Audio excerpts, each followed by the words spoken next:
Bem, então vamos lá. Como eu ia dizendo, hoje nós vamos falar de embargos de declaração e falar um pouco também sobre embargos infringentes ou de nulidade no processo penal, até porque se eles são cabíveis, é necessária a interposição dos embargos infringentes e de nulidade antes da interposição do recurso especial ou extraordinário. O tema dos embargos de declaração, que é o tema que nós vamos tratar hoje, ele é mais amplo do que a questão do pré-questionamento para o recurso especial extraordinário. Na verdade, o pré-questionamento exige o manejo dos embargos de declaração antes da interposição do recurso especial extraordinário. Mas nós colocamos o programa nessa ordem para tratarmos dele com vocês, porque muitas vezes os embargos de declaração vão ser utilizados para o pré-questionamento. E aí ficaria difícil nós explicarmos o que é embargos de declaração para pré-questionamento antes de explicarmos o que é o pré-questionamento. Então, acho que não há nenhum prejuízo pedagógico para que nós tratemos dos embargos de declaração nesse momento, inclusive explicando a interposição dos embargos de declaração para fins de pré-questionamento. Os embargos de declaração, não sei se vocês já estudaram em processo civil embargos de declaração, mas ele tem estrutura bastante semelhante em relação ao sistema processual penal e ao sistema processual civil, embora haja diferenças específicas que nós precisamos ficar atentos a elas, notadamente em relação ao prazo de interposição, que é mais curto no processo penal do que no processo civil. No processo civil, vocês devem ter visto que a regra é a interposição de recursos no prazo de 15 dias. Os embargos de declaração, excepcionalmente, são interpostos no prazo de 5 dias, mas no processo penal, o prazo de interposição dos embargos de declaração é mais curto. É um prazo de 2 dias, o que é um prazo bastante curto. Então, antes até de falarmos do conteúdo, fica a dica. Se vocês, principalmente em apelação para eventual recurso especial extraordinário ou outras matérias, às vezes, quando a gente faz a sustentação oral no julgamento de uma apelação, tem a leitura do voto do relator, a gente já antevê que ele pode ter deixado de mencionar alguma coisa. Então, se vocês perceberem isso num julgamento concreto, já comecem a se preparar para os embargos de declaração antes da própria publicação do acórdão, porque depois, quando ele for publicado, o prazo é extremamente curto. Eu tenho um caso agora, exatamente agora, nós devemos entrar com embargo de declaração hoje, e que foi exatamente isso que aconteceu. Era um processo enorme, várias acusações,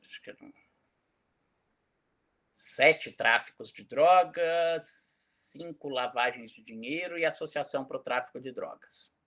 E mais uma série de medidas cautelares patrimoniais.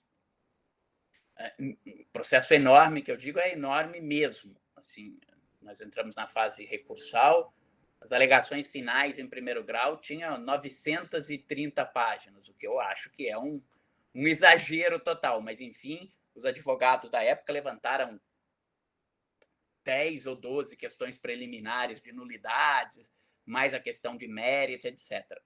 No final, as razões de apelação, reduzindo muita coisa, e ainda assim exorbitante, ao meu ver, acabaram ficando com 200 páginas, mais ou menos, reduzindo muita coisa. Já era previsível que o acórdão não analisasse tudo. E o julgamento, o resultado do mérito foi muito bom, dos 7 tráficos, 6 foram excluídos, até porque não tinha havido apreensão de drogas, era só interceptação telefônica que falaria em código do que seria droga. Das lavagens também, apenas em relação a uma das modalidades, o relator entendeu que havia lavagem e manteve a associação. Só que, por conta disso, uma boa parte dos bens que foram apreendidos, que eram considerados produto do crime, eram bens que foram adquiridos antes da data do único tráfico pelo qual ele foi condenado.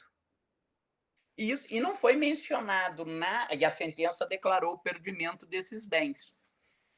E mencionado nada na leitura do acórdão pelo relator, que fez um acórdão super cuidadoso, sobre a questão do perdimento de bens. Então, desde antes de sair o acórdão, como agora a gente vai ter 2 dias, a gente já estava se preparando para isso. Né? Um dia ficou todo mundo feliz com o resultado e tal, já comecei a falar, olha, mas vamos ver a questão dos bens. O relator não falou nada na questão dos bens. Esse era um dos fundamentos das nossas razões de apelação. Né? Então, o máximo que pode acontecer é vocês prepararem um embargo de declaração e acabar não sendo necessário. Mas acho que é preferível isso do que fazer o contrário. Achar que não vai precisar e depois ter 2 dias que seriam bastante corridos para elaboração. Então, nesse caso, nós começamos a fazer, eu falei, olha, vamos pegar o nosso ponto das razões de apelação, que a gente diz que não cabe o perdimento, vamos preparar uma parte do acórdão, mostrando que houve absolvição de vários crimes posteriores, a data do único crime pelo qual ele foi condenado, e já fomos montando a estrutura dos embargos de declaração, esperando a publicação do acórdão, para que, então, esse prazo permita fazer o recurso adequadamente. Pois não, Arthur? Professor, nesse caso, supondo uma oposição de embargos de declaração que, afinal, não seria necessário depois, o relator ele julgaria prejudicado o recurso? Muitas vezes eles acabam não julgando prejudicado, e nós já vamos mostrar as hipóteses de cabimento. Muitas vezes o que eles acabam fazendo é julgando improcedente. Mas a sua pergunta procede, né? Vocês já devem ter uma ideia dos embargos de declaração no processo civil. Então, a lei diz que cabe embargos de declaração quando o acórdão contiver ambiguidade, contradição ou omissão. Estas são as hipóteses de cabimento dos embargos de declaração. Né? Assim como a apelação cabe quando a sentença é de mérito. Então, em tese, Arthur, se o relator não identificasse uma hipótese de ambiguidade, obscuridade ou ambiguidade, contradição ou omissão, ele poderia dizer isso aqui não é o caso de embargos de declaração. Mas o que acontece, na verdade, é que para isso, e para daí ele dizer não conheço dos embargos de declaração, precisaria que vocês também não alegassem nenhuma dessas hipóteses na feitura dos embargos. Porque seria como se falar o seguinte, eu vou alegar que a sentença está errada e o relator falar, não, a sentença não está errada na apelação, ela está certa. Portanto, não conheço ou está prejudicada a sua apelação. Ele está apreciando o mérito. Né? Então, nos embargos de declaração, se eu alego uma obscuridade, se eu alego uma contradição ou se eu alego uma omissão, eles devem ser conhecidos. Se eventualmente o relator achar que não existe aquela ambiguidade, aquela contradição ou aquela omissão, ele tem que dizer, conheço, mas nego o provimento. Entendeu? Vamos dar um exemplo de situação que às vezes se diz que não é cabível embargos de declaração, embora com alguma divergência. Muita gente diz que não cabe embargos de declaração se é para você questionar a ementa do acórdão. Por exemplo, a ementa do acórdão é omissa, não mencionou tudo que trata no acórdão. Aí se você diz, venho entrar com embargos de declaração, pois há omissão na ementa. Nesse caso, se o relator achar que não cabe embargos de declaração para questionar a ementa, em tese ele poderia dizer, não conheço dos embargos de declaração. Tudo bem até aqui? Então, vamos relembrar essas hipóteses de cabimento dos embargos de declaração. Né? O Código de Processo Penal usa 2 expressões que uma é mais ampla que a outra. O Código fala, primeiro, que cabe embargos de declaração quando o acórdão tiver ambiguidade, obscuridade, contradição ou omissão. Na verdade, né, a ambiguidade é uma forma atenuada de obscuridade. Né? Obscuro é aquilo que não é claro, aquilo que não permite a compreensão. Num grau máximo de obscuridade, o acórdão ou a sentença poderia ser ininteligível. Já a ambiguidade, ela é um grau mais leve de obscuridade. A ambiguidade decorre de uma frase, de uma expressão, ou talvez até mesmo de uma palavra que possa ter duplo sentido. Né? prefixo ambi significa dois, assim como ambidestro.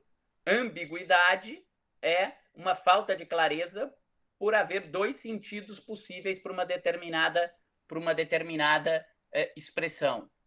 Né?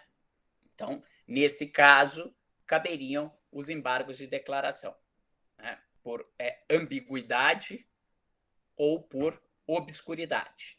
Nesta situação, a finalidade dos embargos de declaração é afastar essa falta de clareza, para que o acórdão se torne claro.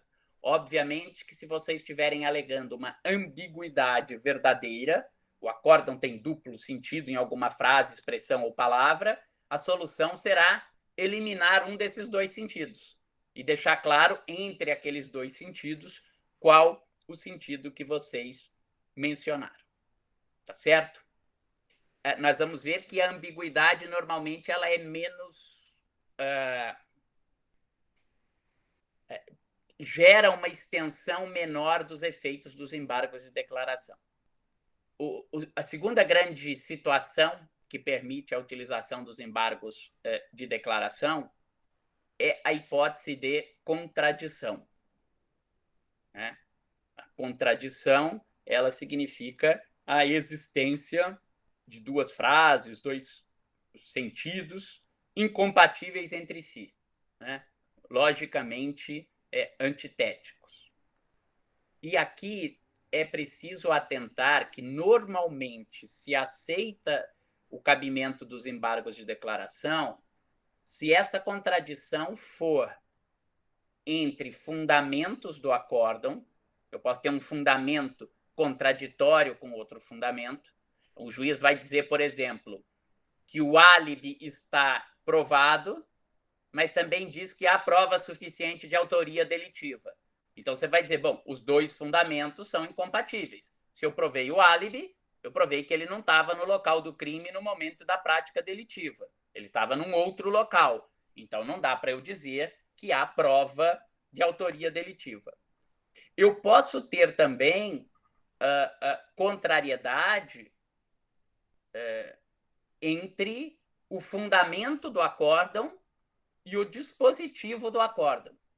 Imagine que o juiz diga: a materialidade está provada, a autoria está provada, mas também está provada que a agressão foi praticada em legítima defesa. E aí o dispositivo vem: isto posto, condena o réu a penas tais. Se ele agiu em legítima defesa, a sentença tem que absolvê-lo. Ou a fundamentação diz: está provada a materialidade, está provada a autoria, mas o réu era inimputável na época dos fatos, conforme constatado pelo incidente de insanidade mental. Isto posto, condeno o réu e aplico a pena de X anos de reclusão. Se a fundamentação reconhece a inimputabilidade, o dispositivo teria que ser absolutório, mas aplicando uma medida de segurança. Então, essas são as duas situações mais comuns de contrariedade.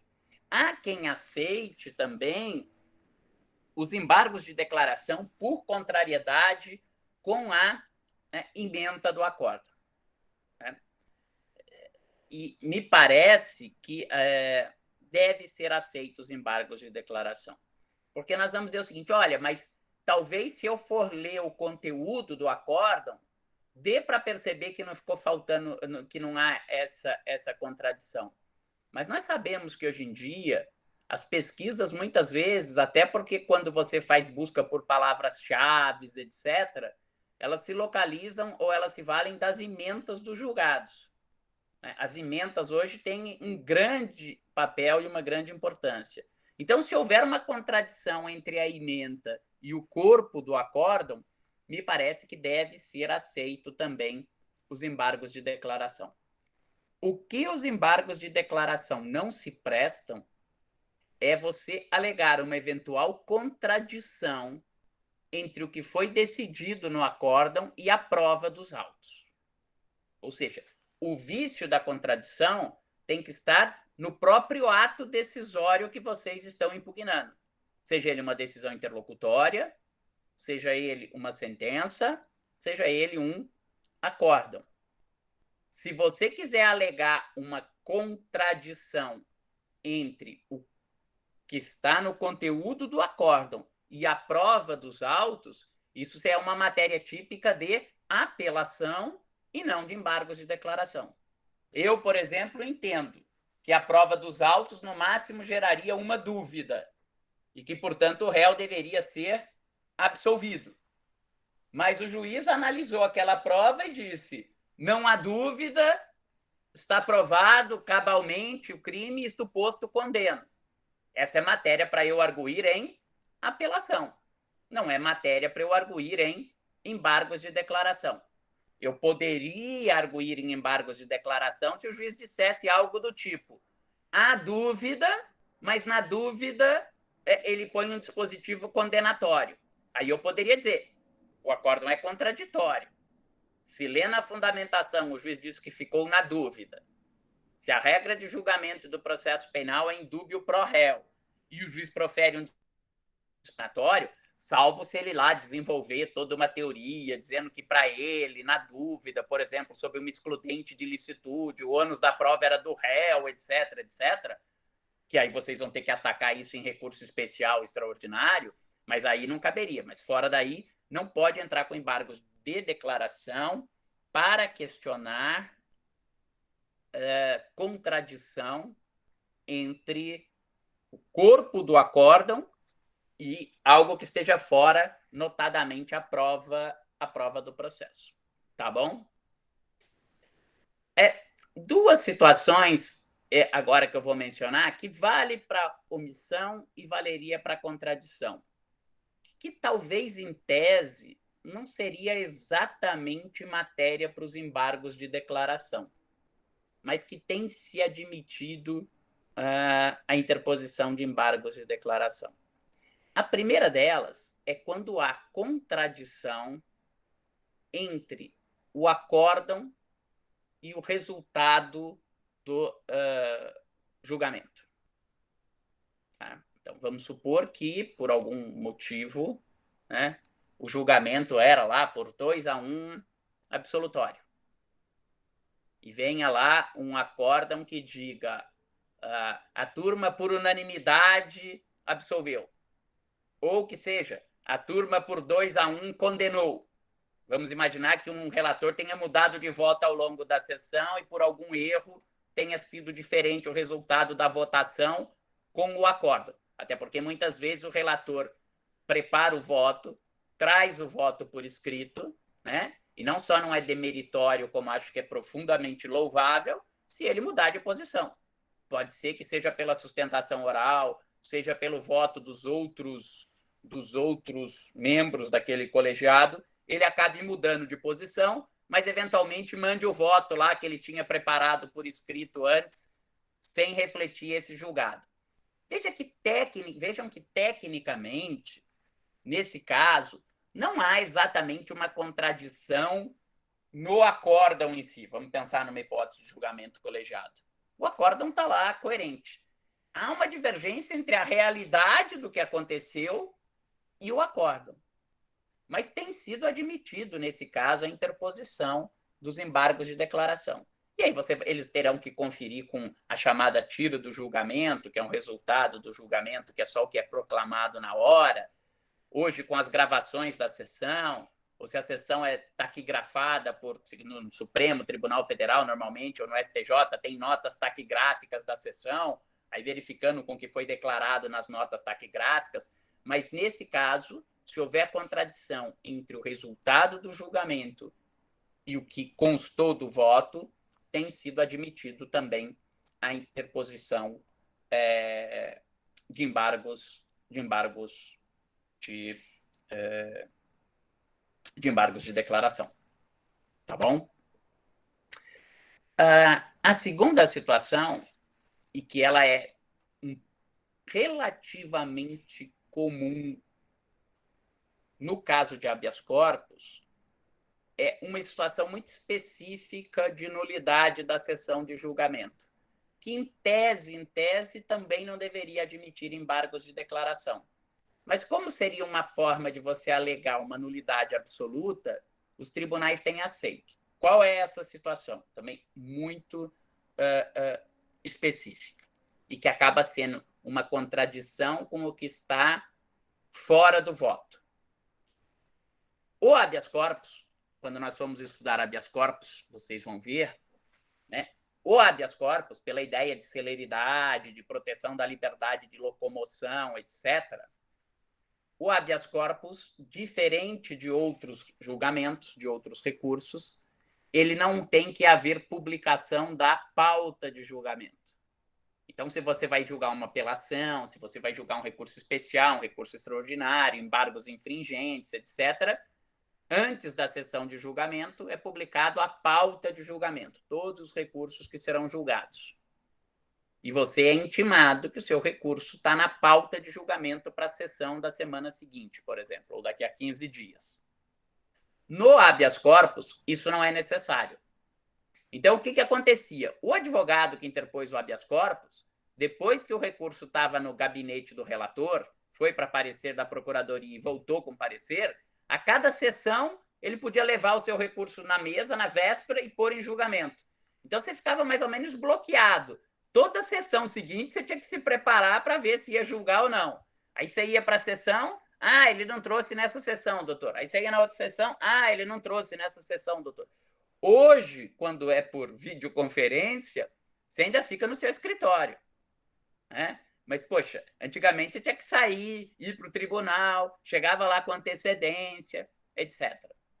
Recurso em Brasília, você tinha que ir para o STJ, ir para o Supremo Tribunal Federal. Então, acho que há mais de uma década, os ministros passaram a aceitar o seguinte, que se você pedir na petição de interposição que você quer ser intimado da sessão de julgamento, que é direito da defesa ser intimado do julgamento, para você poder fazer sustentação oral. Mas, ainda assim, em muitas situações, acontece o quê? Você pede para ser intimado, eles deferem a intimação sua para a sessão de julgamento para você fazer sustentação oral, e aí, às vezes, você é surpreendido com a intimação de um acórdão que o seu habeas corpus foi julgado sem que você tivesse sido intimado que ele iria ser julgado. Nesse caso que nós temos, é uma nulidade, né? Surpreendeu o impetrante, o juiz já tinha, o ministro relator já tinha deferido que iria intimá-lo, até de verdade, se ele já negou, se você ganhar o habeas corpus, você vai ficar feliz e contente. Você fala, bom, ganhei, né? Pelo menos ganhei o habeas corpus. Se você perdeu o habeas corpus, você vai ficar numa situação meio chata que você vai falar para o seu cliente, poxa, eu podia ter feito sustentação oral, podia ter mudado alguma coisa. E você perdeu a sustentação oral. Então, nesses casos, é comum você entrar com embargos de declaração, né, alegar que há uma contradição entre a decisão de folhas tal que deferiu que você ia ser intimado para a sessão de julgamento com a realidade do julgamento no qual você não foi intimado. E, nesses casos, invariavelmente, os tribunais anulam aquele julgamento, marcam um novo julgamento e intimam você para a nova sessão do julgamento, né? É verdade que se o relator já indeferiu o seu habeas corpus, né, muito provavelmente você vai fazer sustentação oral e o habeas corpus vai ser indeferido de novo. Embora, às vezes, isso te dá uma chance, porque você já vai ler o voto, você já sabe em que sentido ele estava convencido para negar a ordem, e é possível que você consiga demonstrar que alguma dessas premissas estava equivocada. Tratando desses casos de contradição, né, e veja que na contradição, antes de passar para a omissão, na contradição, se os embargos de declaração são providos, fatalmente ele vai implicar, né, numa mudança de julgamento.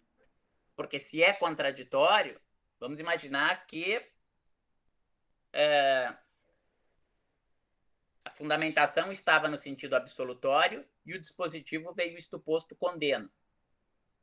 O juiz, para afastar essa contradição, ele pode dizer, olha, realmente eu errei no dispositivo. O dispositivo era para ser absolutório e foi condenatório. Ele afasta a omissão, mas para afastar a omissão ele vai ter que declarar que aquele réu que antes estava condenado, pelo menos pelo dispositivo, agora está absolvido. Veja que isto é claramente uma mudança do sentido do julgado. Na omissão, o que nós temos é uma ausência de conteúdo do que deveria constar do acórdão, né? Que também depois vai implicar em mudança do resultado por complementação no caso de provimento do recurso, mas às vezes até por alteração do seu resultado. Então, a terceira hipótese de cabimento dos embargos de declaração é a hipótese de omissão. Pode ser omissão sobre as chamadas questões de fato, ou pode ser omissão sobre as chamadas questões de direito, né? Às vezes, questões de fato, você alega lá, olha, vamos pegar um exemplo dos nossos casos que nós analisamos. Você alega, não pode ter a qualificadora do emprego de arma de fogo porque não há prova de que ele tivesse com uma arma de fogo. E o juiz não analisa isso, analisa só culpa ou inocência, autoria do crime e não analisa essa questão da pena. Aliás, o Andrei já até mencionou isso, né, Andrei? É muito comum, às vezes, na parte da pena, juiz e tribunal não se atentar para teses levantadas pelas partes, né? Alguém até perguntou se a gente deve já nos memoriais, principalmente para o Ministério Público, né, nos memoriais, antes da sentença, ou mesmo nas razões de apelação, já fazer um prognóstico de qual deve ser a pena, e ainda mais quando você faz esse prognóstico, se o juiz não tratar daquilo ou deixar de levar em conta na dosimetria da pena algo que você acha que deve ser considerado, cabe os embargos de declaração por omissão. Na prática, talvez o que mais aconteça, viu, Gustavo, dos embargos de declaração do Ministério Público, seja realmente essa omissão na aplicação da pena e não considerar alguma circunstância, né? Por isso que eu sempre recomendo aos colegas essa questão de analisar especificamente os pontos, né, do artigo 59, todos os tópicos, né, e apontar. Também há muita omissão, Gustavo, em relação aos efeitos os efeitos da condenação. Tá. Embora aí seja mais uma questão um pouco de fato, de direito, né, omissão, mas só me antecipando, no Ministério Público, o que acontece, acho que talvez quase 90% dos casos que eu embargo é de questões em que o juiz deveria se manifestar na sentença, né, especificamente lá para o Ministério Público, isso é muito relevante, os chamados efeitos da condenação, né? Que temos os efeitos genéricos e os específicos. E os genéricos, muitas vezes o próprio Ministério Público não fala. Às vezes o Ministério Público não fala dos efeitos porque eles são automáticos, né? Então, perdimento do produto e do proveito do crime, a própria reparação mínima do dano, o juiz, é muito comum o juiz não se manifestar sobre a perda do cargo. Então, por exemplo, um diretor de escola condenado por pedofilia, publicar a pedofilia. O juiz não se manifesta sobre a perda do cargo, ou não se manifesta sobre o perdimento, o produto do crime. Então, essa é uma hipótese que a gente entra com eu acho que é o que mais entra isso, e falhas na aplicação da pena, realmente. Eu acho que a omissão para o Ministério Público talvez seja a hipótese que a gente mais usa, Gustavo, especificamente em relação a essas questões, né, que o juiz deveria se manifestar e se omite. Hoje temos também a hipótese do confisco alargado, né? Que também o Ministério Público alega, olha, houve uma desproporção entre o patrimônio da pessoa que ele tem e os rendimentos lícitos, e a pena é acima de 6 anos. Então, o Ministério Público pede na denúncia a perda do patrimônio incompatível. Isso foi incluído pelo pacote anticrime, não sei se os colegas já estudaram isso, mas o artigo 91A, salvo engano, incluído pelo pacote anticrime, previu esse chamado confisco alargado.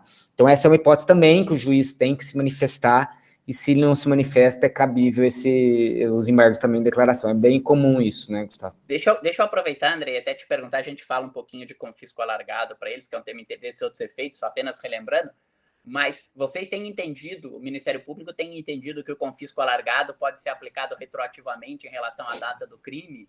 Essa foi uma questão que foi levada ao Tribunal Europeu de Direitos Humanos, e eles entenderam que por ter uma natureza mista tal, e ser sancionatório, que teria que respeitar o princípio da anterioridade, né?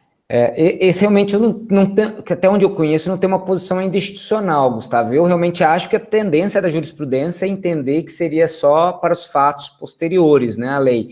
Mas realmente ainda não vi uma posição jurisprudencial. Até vi pouco caso de aplicação ainda desse perdimento. Não sei se você já viu vários, mas a posição tem sido realmente de aplicar, pelo menos para a maior parte dos colegas, de aplicar a partir dali, em diante, né, da lei, 23 de janeiro de 2020, né?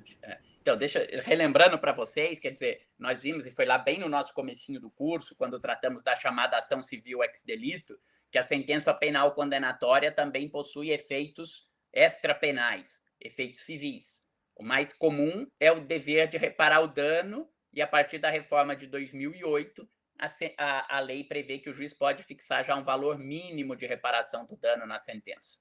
Além disso, a sentença penal condenatória pode ter por efeito a perda do produto ou proveito do crime. A finalidade da sentença penal é evitar que o criminoso lucre com o delito. Então, se aquele crime gerou para ele algum produto direto, valor furtado, ou indireto, uma joia que ele comprou com o dinheiro furtado, isso deve ser perdido também na sentença, né? E, além disso, a sentença penal condenatória prevê a perda de instrumentos do crime, desde que posse, uso, fabrico, detenção constituam atividades ilícitas. Então, se eu usei uma arma de uso restrito do Exército para cometer um roubo, aquela arma também vai ser perdida. E é até curioso, o Andrei lembra desses efeitos, porque hoje tem sido comum, e é correto que assim o Ministério Público postule e os juízes assim se manifestem, principalmente na criminalidade organizada. A criminalidade organizada tem uma finalidade de obtenção de lucro, né? Normalmente é patrimonial, um lucro que aquelas pessoas não obteriam numa atividade ilícita no mercado. O crime, né, no sentido que o crime compensa, que o crime gera mais lucro. E não só por esse lucro, como esse ganho excessivo, muitas vezes, ele gera um círculo vicioso, porque vai aumentando cada vez mais o poder da organização criminosa. Porque parte do que eles ganham como atividade ilícita, eles vão reinvestindo e se fortalecendo como organização criminosa. Então, é fundamental esses efeitos civis em relação às organizações criminosas. E, para isso, existem medidas cautelares patrimoniais no processo penal. O Andrei lembrou, assim, fala agora como defensor, não é rara a hipótese, inclusive, que houve a decretação da medida cautelar, o sequestro de bens para sequestrar produto ou proveito do crime no curso da ação penal, ou um arresto de bens para garantir o pagamento da reparação do dano, e depois a sentença é omissa quanto a isso, né? Então, cabe, sem dúvida, aqui os embargos de declaração. Essa situação de confisco alargado que o Andrei menciona foi introduzida pelo pacote anticrime, e era uma situação muito interessante e que vai despertar vários questionamentos. Fica aí um belíssimo tema para quem quiser fazer teses de laurea, porque a ideia aqui ela envolve uma certa... Tem técnicas diferentes, mas vai lá, muito sucintamente, me ajude aí, Andrei, uma certa inversão do ônus da prova na parte patrimonial. Isso é aquela... Mas não uma inversão pura e simples, né? Quase que é uma situação que da chamada inversão com prova prima facie. Quer dizer, se prima facie, de cara, eu já percebo uma grande incompatibilidade patrimonial, você imagina o fulano que declara isento no imposto de renda, que não tem nenhuma atividade ilícita, e aí você descobre que ele tem 10 milhões de patrimônio. Claro que se eu provar, olha, ele está sendo condenado por tais e quais crimes, por tais e quais corrupções, e esses 10 milhões são produto da corrupção, que ele recebeu esse dinheiro em corrupção, você não precisa nem do confisco alargado. Você vai dizer, ó, isso é produto do crime e tal, peço só o dinheiro que ele ganhou como produto do crime de corrupção. Mas muitas vezes o que acontece? Você não consegue estabelecer esse nexo. Você não consegue mostrar daquele enorme patrimônio ilícito, quer dizer, você imagina que provavelmente é por atividade delitiva que ele vinha praticando, mas que não foi descoberta. Então você fala, olha, essa pessoa tem um patrimônio absolutamente incompatível com os rendimentos lícitos dela. Mas eu não consigo demonstrar de quais crimes veio aquele patrimônio. Hoje a lei permite que tudo o que for desse excesso, dessa desproporção, salvo se a pessoa conseguir provar uma origem ilícita, por isso que acaba havendo uma inversão de ônus da prova aí, pode ser perdido ou confiscado, né? Por isso que se fala em perdimento alargado ou confisco alargado. Alargado porque não vai dizer respeito só àquele crime pelo qual ele está sendo julgado, mas por outras situações que não sejam objeto daquele processo. É claro, vamos pegar nesse nosso exemplo, era um funcionário público que recebia 10 mil reais por mês. Aí ele tem lá um patrimônio de 10 milhões de reais. Você vai falar, poxa, isso é incompatível. Se ele provar que ele recebeu 6 milhões de herança de um parente dele que morreu, você vai dizer, bom, então essa parte aqui é lícita, isso aqui não vai ser perdido. Mas se não tiver nenhuma justificativa, o que for desproporcional, você tem que fazer daí um cálculo mais ou menos de qual seria o patrimônio proporcional, pode ser perdido.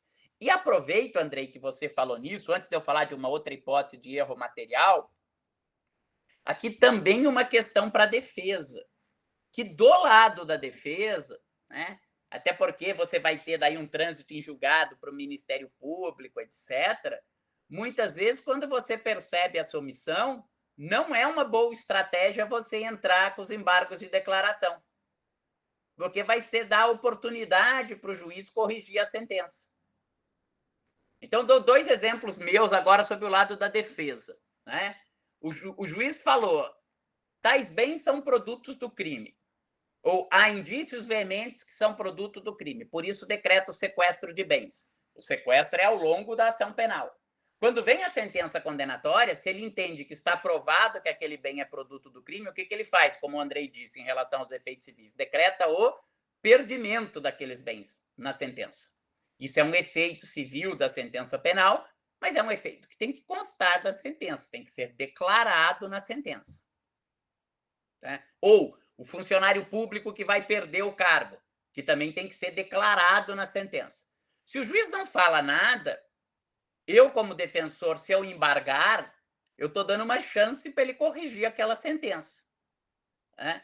Se ele não corrigir, isso não impede que o Ministério Público possa, inclusive, apelar, mesmo que ele não tenha entrado com os embargos de declaração, que ele possa apelar e falar, olha, a sentença aqui tem que ser corrigida, porque se ele é funcionário público e foi condenado a pena superior a 1 ano por crime cometido relacionado ao exercício da função, deve haver a perda do cargo. Não tem problema que isso seja tratado em apelação, mesmo que o Ministério Público não interponha embargos de declaração. Mas se ele não interpuser nem embargos de declaração, nem apelar desse capítulo da sentença, a sentença vai transitar em julgado sem falar nada da perda do cargo ou sem falar nada da perda do produto do crime. E daí não vai poder ter essa perda do cargo ou perda do produto. Então, digo isso porque, estrategicamente, para o Ministério Público é fundamental alegar essas omissões. Mas para a defesa, às vezes, vale a pena você ficar quieto e esperar ver se aquela sentença transita em julgado sem incluir aquele efeito da sentença penal. Gustavo, não só é importante, me parece, falar sobre o perdimento, eu inclusive, quando faço isso, faço especificamente pedindo para que o juiz individualize os bens, porque às vezes na sentença o juiz dá um perdimento genérico, né? Decreta o perdimento dos bens, e não diz quais bens. E aí é uma discussão se ele poderia individualizar esses bens depois na execução penal. Eu já vi até decisões nesse sentido, mas o que eu sugiro sempre para os colegas é falar assim, olha, todos os bens apreendidos, pedir especificamente na sentença, para que a sentença diga o perdimento em relação a todos, ou eventualmente fala, não, esse não tem provas, e já deixa essa questão. Porque na prática, Gustavo, você sabe isso melhor que eu, os juízes, os promotores, os procuradores conhecem muito pouco de medidas cautelares, né? Há uma grande falta de conhecimento, até porque o nosso código é muito pouco técnico, né, nesse ponto. Então, realmente, ali no temas de medidas cautelares, o que há de falhas, seja na atuação do Ministério Público, no Judiciário, isso, então, realmente é um tema que os colegas, eu sugiro bastante estudar esse tema, porque é um tema que muito pouco colega do Ministério Público, às vezes até na advocacia eu vejo isso, também, conhecem muito pouco disso. Então há muitas falhas nesse ponto, né, nas sentenças em relação a esse tema, os juízes não gostam, confundem tudo, né, toda decisão vai falar decreto, vai vir tudo junto, né, sequestro, a hipoteca e o arresto, como se fosse uma mesma medida, né. Até tinha um projeto de lei que queria mudar, acabar com isso e falar só em disponibilidade e usar só uma nomenclatura, né? Não me parece que seja a solução, né? Mas é só para mostrar para os colegas que realmente esse é um ponto que tem muitas falhas, e concordo, o Ministério Público isso é muito importante, né? Exato. Então, é importante estar atento a essas questões, e como disse o Andrei, e aí vale até para algo anterior que nós falamos, se nós pensarmos na sentença que pode trazer essas omissões, como é importante nas alegações finais já individualizar esse ponto. Porque, como o Andrei disse, muitas vezes o juiz não atenta para isso. E eu não sei por que no processo penal tem um certo fascínio, um certo fechismo de absolver ou condenar. Parece que todo mundo só se preocupa em provar se a pessoa é culpada ou inocente. E depois disso, o resto tudo não tem importância. Quando a pena tem uma importância enorme, também eu, como advogado, né, subsidiariamente, muitas vezes eu peço, quando eu vejo que está uma situação que, por exemplo, a pena pode ficar abaixo de 4 anos se ele for condenado, e que daí cabe substituição por pena restritiva de direito, ao invés de pena privativa de liberdade, eu, como advogado, trato do tema nas alegações finais. Subsidiariamente, em caso de condenação, o réu é primário, o réu não tem antecedentes, as consequências do crime são pequenas porque o valor do imposto sonegado é baixo, etc, etc. Portanto, se condenado for, a pena deverá ficar no mínimo legal, muito próxima do mínimo, mas certamente ela ficará abaixo de 4 anos. Ficando abaixo de 4 anos, ele sendo primário, o crime não sendo cometido com violência ou grave ameaça, cabe a substituição por pena restritiva de direitos. Então, às vezes, você já alertar para isso ajuda o juiz na sentença, tanto do lado do Ministério Público quanto do lado da defesa, a proferir uma sentença mais completa. Tá bom? Um outro ponto, e aqui acho também, Andrei, acho que você já falou disso, mas reforce, por favor, que é muito importante para o Ministério Público, é que hoje o Código de Processo Civil admite os embargos de declaração em relação dos chamados erros materiais. Né? O que são os erros materiais? Os erros materiais é uma divergência de expressão. Você traz mais uma água, por favor? É uma divergência entre não a prova dos autos e o voto, mas é uma divergência entre o que o juiz decidiu e o que ele expressou no voto. Né? É comum erro de nome de pessoas, erro de algarismos, às vezes, e o que é mais comum, erro nos cálculos matemáticos da pena, né, Andrei? E há previsão, inclusive na Lei 9.099, que os erros materiais podem ser supridos pelo juiz a qualquer momento, independentemente de embargos de declaração. Embora o Código de Processo Civil hoje admita os embargos de declaração por erros materiais. Eu, se fosse do Ministério Público e percebesse um erro material na soma da pena, invariavelmente eu entraria com embargos de declaração, porque depois você pode ter uma baita discussão. Você imagina que a soma da pena fosse dar 12 anos, e o juiz vai lá e declara que a soma da pena dá 2 anos. Claro, erro, né? Faltou pôr um 1 na frente. Mas aí o Ministério Público não vê, não faz nada, não entra com embargos de declaração, depois não apela quanto a isso. Eu, como defensor, ia dizer, olha, se a sentença está errada, se ela colocou 2 anos lá, transitou em julgado, o Ministério Público que tivesse apelado e não apelou. Se ele não apelou, a pena é de 2 anos.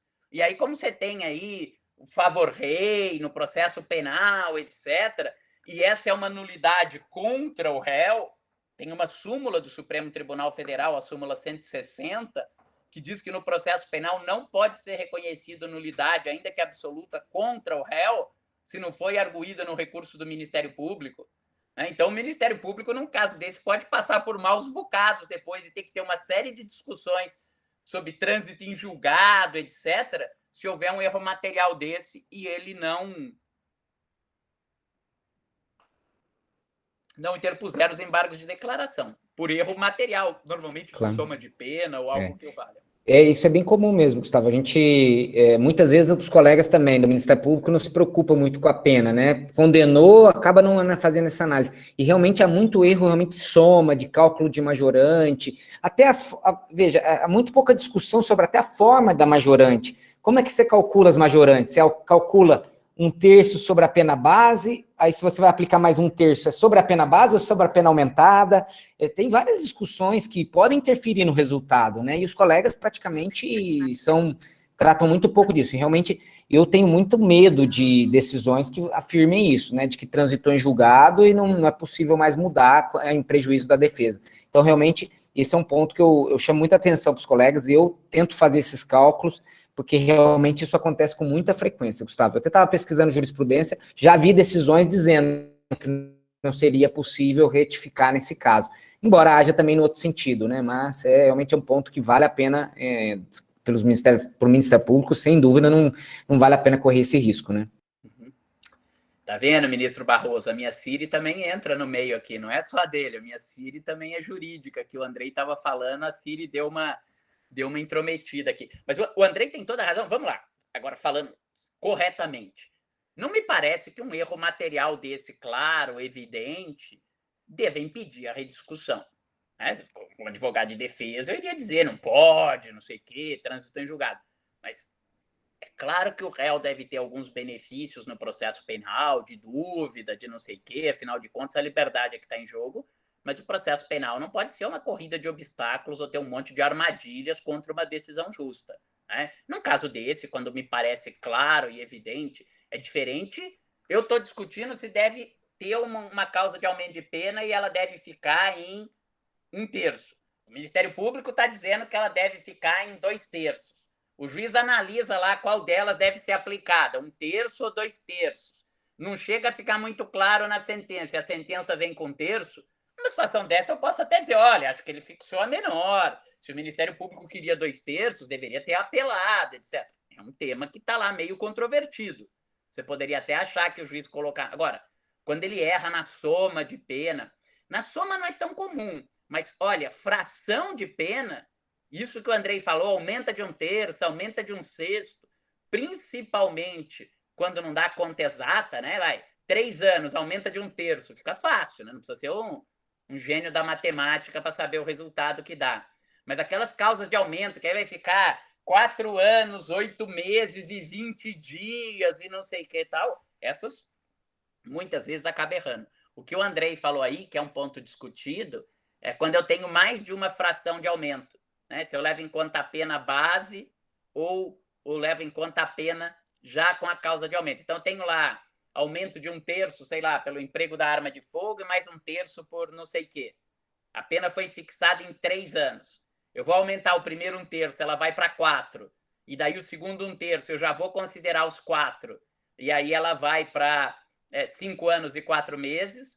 Ou eu vou considerar de novo 1/3 em cima dos 3, e aí soma 1/3 um ano, mais 1/3 um ano, e ela vai para 5. Né? A lei realmente não diz o que deve ser feito nesse caso. Né? A mim parece que ela é sempre sobre o resultado da outra causa, até por uma questão lógica e simples. Senão eu poderia ter uma pena negativa nas causas de diminuição de pena. Você imagina que eu tivesse 2 causas de redução de 2/3. Né? Então, o réu foi condenado a 3 anos. Primeira redução de 2/3, eu desconto 2 anos. Depois, se eu falar, reduzo de 2/3 de novo em cima de 3 anos, era mais 2 anos. A pena dele, ele ia ficar com 1 ano de sobra. Ia guardar lá, falou, bom, agora um crimezinho até 1 ano eu posso cometer aqui, que eu já tenho menos 1 ano de pena aqui no meu histórico. Então, nesse caso, também você reduziria 2/3, a pena cairia para 1 ano, e depois você reduziria 2/3 de 1 ano, né? E ela cairia para 4 meses. Mas esses aspectos, realmente, como o Andrei disse, são muitas vezes absolutamente ignorados e passa-se por cima disso, tá bom? Uma questão que no processo penal não se leva tanto em conta, mas que é necessário, aí sim para o conhecimento, viu, Arthur? É individualizar claramente qual é a omissão, qual é a contradição, qual é a obscuridade. E aí, eu até recomendo, quando vocês fizerem no pedido final, colocar qual é o resultado que deve ter suprindo a omissão, a contrariedade ou a ambiguidade. Nesse ponto, inclusive, entra um aspecto que talvez, além do pré-questionamento, seja um dos aspectos mais discutidos dos embargos de declaração, que é o tal dos efeitos infringentes. Já ouviram falar se os embargos de declaração podem ou não ter efeitos infringentes? Né? A ideia de efeitos infringentes é de infringir, atacar, modificar substancialmente o conteúdo do julgado.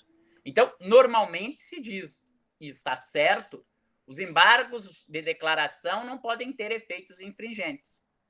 Aliás, é exatamente porque normalmente ele não implica numa mudança substancial do resultado do processo, do resultado do ato decisório, é que o processamento dele é extremamente simples e não se prevê nem contra-razões da parte oposta.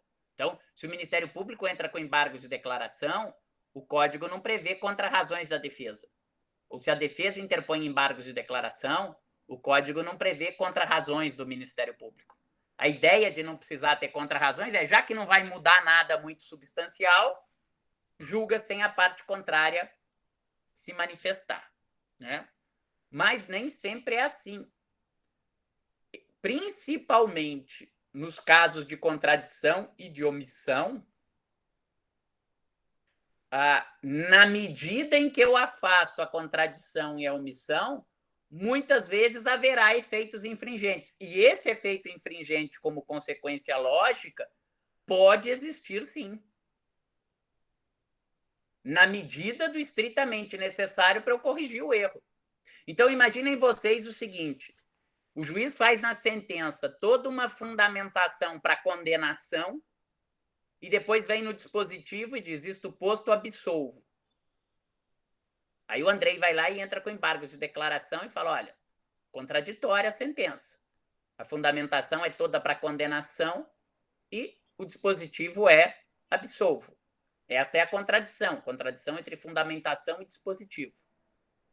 Se o juiz entende que há realmente essa contradição, na medida em que ele vai suprir essa contradição, ele vai ter que fazer o quê? Isto posto, condeno, e ao condenar, fazer a dosimetria da pena.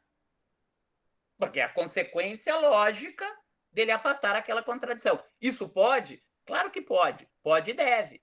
Esse é o caso correto em que os embargos de declaração terão efeitos infringentes. Eu, inclusive, quando é essa situação, eu ponho isso nas próprias razões dos embargos de declaração. Se fosse uma coisa de isso posto, deve ser mantida a condenação, houve um claro erro no dispositivo, porque a fundamentação toda ela clara, extensa, analisa prova por prova e conclui pela condenação. Então, o dispositivo é que deve estar equivocado. E, afastada a contrariedade, reconhecendo que a sentença, substancialmente, ela é uma sentença condenatória, o dispositivo deve, consequentemente, ser alterado e a sentença sofrerá efeitos infringentes para fazer a dosimetria da pena nesse ou naquele sentido. Pois não, Arthur? Professor, uma discussão que eu estava tendo em processo civil com um professor e com uns amigos meus era sobre onde ficariam os embargos de declaração no resultado final do julgamento. Então, a gente estava pensando, quando você vai, por exemplo, interpor uma apelação, você interpõe contra os embargos de declaração, contra a sentença, daí a gente concluiu que era os embargos de declaração, ele faz parte do dispositivo principal, mas no processo penal é a mesma coisa? Eu, quando tenho essa situação, seja para entrar com uma apelação, quando antes eu entrei com embargos de declaração da sentença, seja para entrar com recurso especial ou extraordinário de um acórdão que antes eu entrei com embargos de declaração. Porque, na verdade, a decisão acaba sendo um todo. Eu coloco, vem apelar da sentença de folhas tal, integrada pelo julgamento dos embargos de declaração de folhas tal. Ou vem interpor recurso extraordinário do acórdão que julgou a apelação de folhas tal, integrado pelo acórdão dos embargos de declaração de folhas tal. Porque, substancialmente, Arthur, a decisão é uma só. E veja que isso que você está falando pode parecer algo acadêmico, mas que muitas vezes tem efeitos muito importantes. Tem efeitos muito importantes porque, veja, o acórdão que transita em julgado, ele interrompe a prescrição. A sentença condenatória que transita em julgado, ela interrompe a prescrição. E, às vezes, pode suceder que, se eu considerar a data da primeira decisão, não tenha prescrito. Mas se passar o tempo e considerar a data do julgamento dos embargos de declaração, tenha prescrito. A mim parece, e eu defendo que nesses casos, principalmente quando os embargos de declaração são conhecidos e providos, mudando o resultado em alguma medida, que a data da decisão final é a última data. Né? Então, eu tenho um caso agora que está para ser discutido isso. É que esses casos são ruins para caramba, né? Porque, às vezes, é um caso do meu cliente foi condenado, é uma situação até bem peculiar, é um caso até, aproveito para mencionar, tem um pouco mais de tempo, que hoje não tem tanta coisa para falar de embargos de declaração, há uma previsão na Constituição que nos casos em que os membros de um tribunal local, Tribunal de Justiça, por exemplo, mais da metade deles esteja impedido para julgar um recurso, que a matéria vai direto para o Supremo julgar o recurso. E aí não é recurso extraordinário, o Supremo julga como se fosse uma apelação. Eu tenho um caso que um cliente meu foi condenado em primeiro grau, apelou, era um estado com tribunal de justiça pequeno, e o filho dele é magistrado, então acaba conhecendo muita gente, e aí os desembargadores foram se declarando impedido. Impedido, ficou com menos da metade dos desembargadores para julgar. Aí o caso foi para o Supremo. Aí o Supremo que julgou a apelação, como se fosse uma apelação julgada pela turma do Supremo.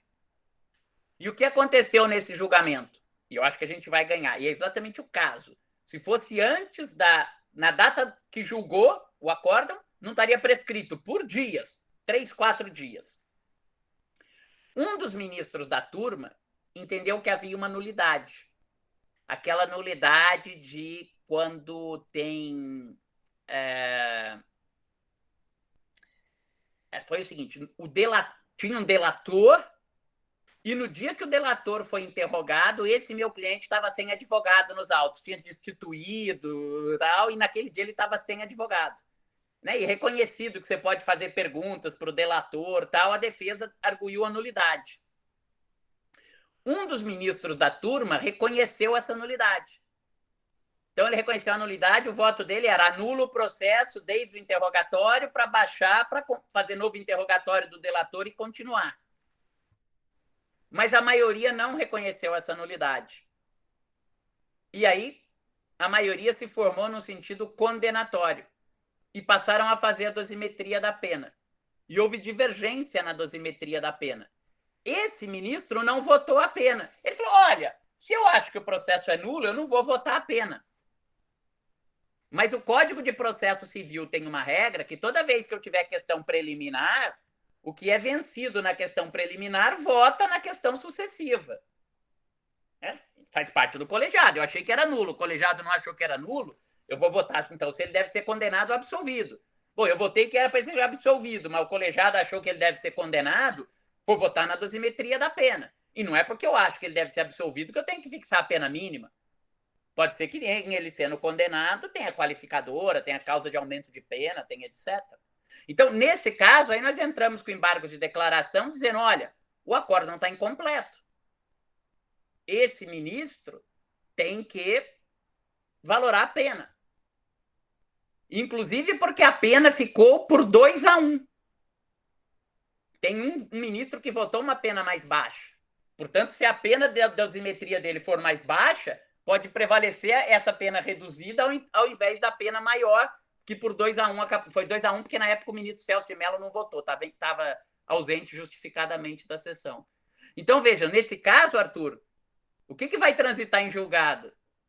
É aquela primeira sessão, 4 dias antes da prescrição, ou vai ser agora? Nesse caso, me parece que é claramente agora, até porque, imagino, o acórdão vai ser complementado. Esse ministro vai ter que dizer, bom, ok, teria que ter votado, não votei, meu voto é esse. Quando que acabou o processo? Acabou lá atrás ou acaba agora? A mim parece que acaba agora. Então, isso tem sim repercussões importantes, tá bom? Já falei de erro material, do prazo nós falamos, só atento para uma coisa. Oi, Andrei.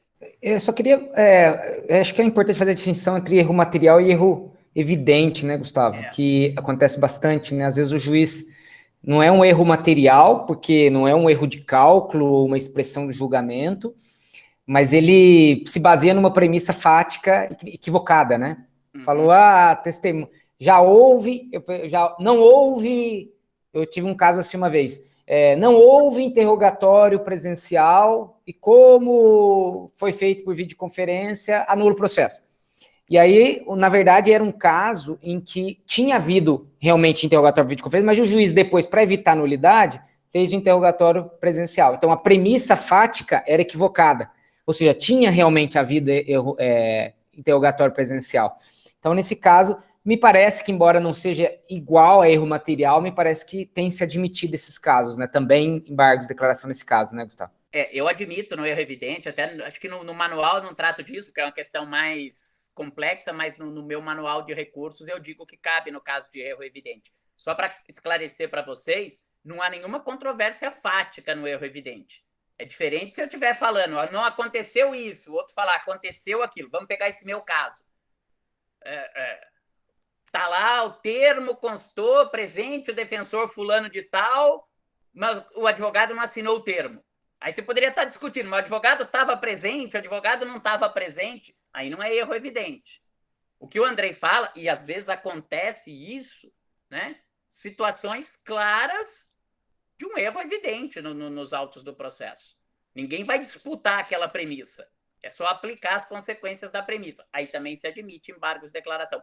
Eu tive uma vez um caso, né? E até por maldade, depois eu explorei no júri, reconheço aqui que é maldade, mas júri é júri, um caso em que um morto foi pronunciado. Era um processo em que tinham 5 réus, no curso da primeira fase do júri, um morreu, e foi juntada a certidão de óbito dele no processo. Morreu, acidente de carro, não é nem aquelas mortes meio marota lá, que só chegam um atestado de óbito lá, o cara era conhecido na cidade, conhecido de todo mundo, morreu tal. Ele era um ex-policial, então era conhecido do próprio promotor, amigo do promotor tal. E o promotor, na hora de fazer alegações finais, né, ele, o estagiário, enfim, não viu que tinha lá o atestado de óbito e pôs lá aquela normal de alegações finais de júri, indúbio pro societate, tem prova da materialidade, indícios de autoria, não sei o que, tal, e pediu a pronúncia dos acusados. Aí o juiz foi lá e pronunciou, também não viu que tinha atestado de óbito, e pronunciou os 5 acusados. Né? A advogada desse que é réu falecido entrou com embargos de declaração. Olha, tem um erro evidente. Quer dizer, ela nem estava mais muito atenta ao processo. Quando eu vi aquilo, eu falei para ela, falei, pronunciaram lá o fulano, entra lá, o que eu falo? Entra com embargos de declaração lá, pede para excluir e tal. Aí ela entrou com embargo de declaração e excluiu. Né? Aí só para completar a parte do júri, aí no júri teve uma discussão lá, meu cliente participou, não participou, se ele era o mandante, se ele não era, e o promotor tentando interpretar um fato. Não, mas se ele fez isso, é possível inferir aquilo. Eu falei, olha, senhor jurado, eu devo falar assim, inferência sempre é difícil. É um fato que a gente vai aplicar uma máxima de experiência para tentar concluir outro. Esse é um raciocínio difícil. Eu estou dizendo para os senhores que não dá para concluir. O doutor promotor está dizendo que dá para concluir. Eu não sei com a opinião de quem os senhores vão ficar. Mas o doutor promotor é uma pessoa que não sabe a diferença entre quem está vivo e quem está morto.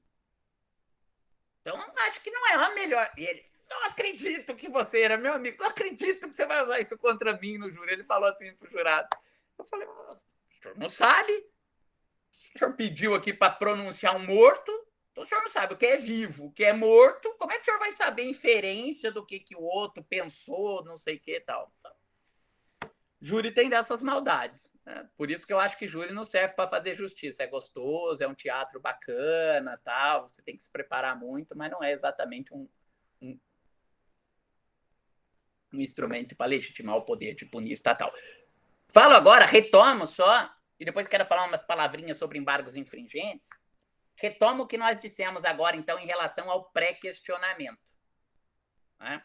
Então, normalmente, uma omissão muito específica que a decisão pode ter, e aí ela é mais grave quando ela for do acórdão, é a omissão em mencionar basicamente, o artigo da Constituição ou o artigo de lei federal que foram violados. Essa é uma situação de pré-questionamento, que eu diria até menos grave quando vocês forem interpor recurso especial. Não que vocês não devam entrar com embargos de declaração nessa situação. Eu acho que deve. Imagino que o Andrei entre também, porque o STJ admite o chamado pré-questionamento implícito. Né? Mas, para não haver dúvida, eu entro com embargos de declaração para mencionar o artigo da lei federal. Essa é uma situação menos grave, por quê? Porque ainda que você não entre com embargos de declaração, você vai poder dizer, olha, não entrei porque é sabido que o STJ admite pré-questionamento implícito, o STJ tratou, o acórdão tratou se ocorreu ou não ocorreu a causa interruptiva da prescrição quando o acórdão condenatório confirma a sentença condenatória. Embora ele não tenha mencionado o inciso tal do artigo 117 do Código Penal, claramente essa é a situação. Tal.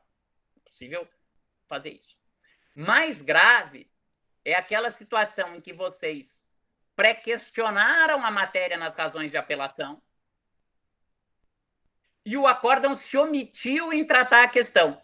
Porque aqui não vai dar para entrar com recurso especial se vocês não entrarem com os embargos de declaração. Então, vamos continuar nesse nosso exemplo. Eu alego lá, meu cliente é inocente e deve ser absolvido. Se não for absolvido, pelo menos que se reconheça a prescrição por tal ou qual motivo. Está presente a hipótese de prescrição do artigo 110, tal situação, porque na data da sentença ele era menor, na data da sentença ele tinha mais de 70 anos, o prazo corre pela metade, ou qualquer outra tese de prescrição. E o tribunal simplesmente ignora a tese da prescrição.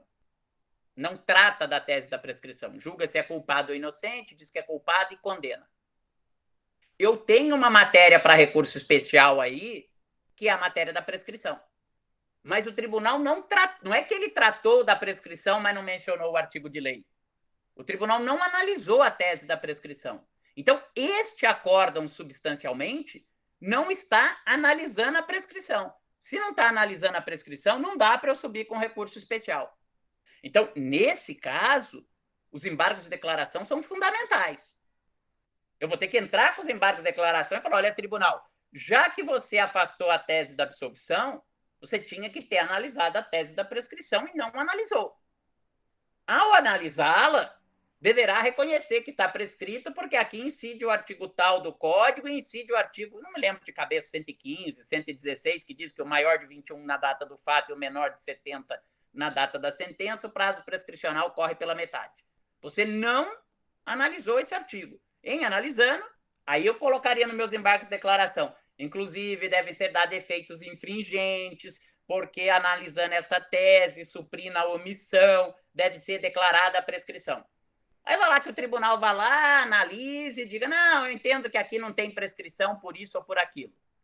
Aí eu posso entrar com recurso especial dizendo que contrariou aquele dispositivo do código, porque aquele dispositivo mandava correr a prescrição, contar o prazo prescricional pela metade.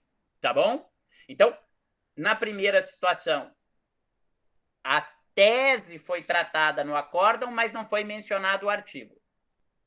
Eu diria que é bom entrar com os embargos de declaração, mesmo no caso do recurso especial, e é fundamental entrar com os embargos de declaração no caso de recurso extraordinário, porque o Supremo Tribunal Federal não aceita o chamado pré-questionamento implícito. Isto é, o tribunal local trata da questão do acórdão, mas não menciona especificamente o artigo da Constituição. Se ele fala lá, direito à vida, direito à vida, direito à vida, direito à vida, mas não mencionar o caput do artigo 5º da Constituição, para o Supremo Tribunal Federal não cabe recurso extraordinário, porque ele vai dizer, não está pré-questionada a matéria. Então, você vai ter que entrar com os embargos de declaração para o tribunal dizer que aquela solução dada no acórdão não violou o caput do artigo 5º da Constituição. Aí é fundamental porque é recurso extraordinário. Mas se ele ignora a questão, aí tanto para o especial quanto o extraordinário é fundamental entrar com esse recurso. Tá bom? E vejam que curioso, na redação desse embargo de declaração, porque vamos imaginar que é uma hipótese que só o artigo não foi mencionado. Né? Então, eu vou dizer, por exemplo, eu pedi para que o Tribunal de Justiça de São Paulo, né, afastasse no cálculo de pena a incidência do inciso tal do artigo 62, lá, que trata das causas de aumento de pena, que considera a reincidência. Por quê? Porque o artigo 65, 66, se não me engano, diz que 5 anos depois da pessoa já ter cumprido a pena, ela não é mais considerada reincidente. E o tribunal falou, não, mas aqui, veja bem, acho que ele deve ser considerado reincidente por XPTO razões. Uma besteira lá. Eu tenho que falar, não, deixa eu pré-questionar esse artigo 65, 60 e qualquer coisa do Código Penal. Só que, veja, o tribunal já decidiu que aquele artigo não incide no caso. Então, o meu pedido de embargo de declaração ele acaba sendo contrário ao meu interesse, em tese. Então, nesse caso, eu faço embargo de declaração assim, por precaução, para não dizer que você não tem mais interesse, por preclusão lógica, não sei o quê. Eu digo o seguinte, embora a defesa tenha sustentado que deveria ter incidido o artigo tal do Código Penal, que considera que não há prescrição depois de tal data, esse egrégio tribunal teve entendimento contrário. Então, para fins de pré-questionamento para recurso especial, deverá constar expressamente do acórdão que, né, considerar uma pessoa reincidente, mesmo depois dos 5 anos que ela já cumpriu a pena, não viola o artigo tal. Eu vou querer que o STJ declare que viola. Mas, para fins de estar pré-questionado, eu preciso que o Tribunal de Justiça diga que aquela situação não viola o artigo, para daí eu falar, olha, STJ, está pré-questionado, o tribunal diz que não viola. Mas, ao dizer que não violou, o Tribunal de Justiça de São Paulo contrariou o artigo tal do Código. Então, a gente tem que fazer esse embargo de declaração meio contraditoriamente com a posição que a gente adote no processo. Tudo bem? Alguma pergunta? Então vamos lá. Não sei, Andrés, tem mais alguma coisa de embargo de declaração que você queira comentar? Gustavo, só em relação a 2 temas só. No fundamento legal dos embargos, eu sei que é uma coisa menor, mas na hora de interpor, ele é variável, né? O fundamento legal. Tem os embargos que são aquele previsto no 618 e 619, que é contra acórdão. Não, desculpa, 619 e 620 contra acórdão. Então, se os alunos, né, forem interpor o embargo de declaração contra o acordo, esse é o fundamento legal. Se for contra uma sentença, aí está previsto nos 382 do CPP, que é o chamado embarguinhos, né? E se for contra despacho, aí talvez seja melhor invocar o CPC, que hoje expressamente prevê o cabimento, né? O artigo 1022 diz lá que cabe embargo de declaração contra qualquer decisão.